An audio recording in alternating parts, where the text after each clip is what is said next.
プレプリについて話します。なんでプレプリを始めたかというと、最初はオンラインの仕事を見つけたいっていうところから始まって、オンラインの日本語の教師の仕事がないかなと思って、オンラインでこう調べた時にプレプリが出てきて、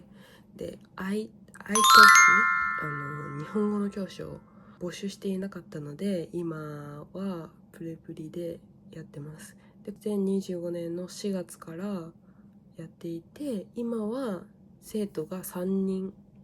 います。で、体験レッスンをした人を含めると、教えた人の人数は14人。14人中今3人はずっと継続してもらってる感じで、やっぱり最初は私は経験がなかったので5ドルから始めて、で今9ドルにして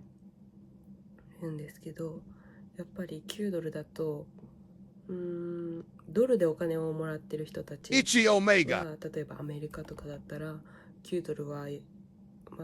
安く感じる。なぜなら時給が2000円とかなので安く感じるけど、日本だと9ドルの価値は1時間で1000円の価値だから、ちょっと時給にしては高いかなっていう感じなので、あんまり日本に住んでる人は登録してくれない価格設定ではあって、やっぱり5ドルの時だと生徒はいっぱい来てたので、人は定着しない、気軽に授業を受けられるので、毎週授業を受ける人は少なかった。で、今は5ドルの生徒はいないですし、今8ドルの日本に住んでる生徒、留学生が1人と9ドルの海外に住んでる日本で働いたことのある人とか2人います。There's no finger in my nostrils. 毎週 2,3 回は授業を受けてくれて、継続的に授業を受けてくれてるんですけど、最初英語ちょっと喋れますよってプロフィールに書いてたら、もうネイティブの英語を使ってくる人がいて、でやっぱりこっちも話せないので、最近もプロフィールを変えて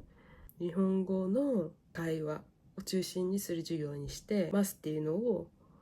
プロフィールに書きました。私の授業は宿題もないし、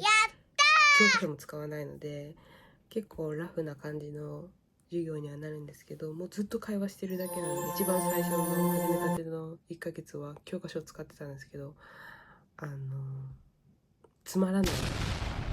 ていう風に私は感じて、私の強みはやっぱり会話だと思ったので会話に切り替えました。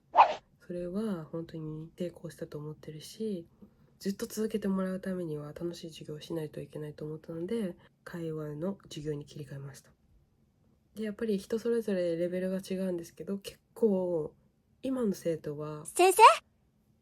喋れる方が多くて、あとはちょっとした文法のミスだったりを会話の中でアドバイスしたりとかはするんですけど、もっと私が英語を喋れるようになったらいろんな生徒が来ると思うので、それもチャレンジしたいと思ってます。はい。今は私のプロフィールに行ったら9ドルで設定してあると思うんですけど、まだ3ヶ月、今7月だから4月5月6今4ヶ月目、やっぱり9ドルに上げると体験レッスンを受けてくれる生徒は少なくなるけど、週に1回に1人2人は来るので体験レッスン受けてもらえたらいいなと思ってるんですけど、もし私が日本語喋れないじゃん、英語を少ししか喋れない、でも前にいた生徒であんまり日本語喋れないけど翻訳機を使いながら自分で私に伝えようとしてくれる生徒とかはいたので、もし日本語全然喋れないけどでもレッスンしてもらいたいですっていう人がいたら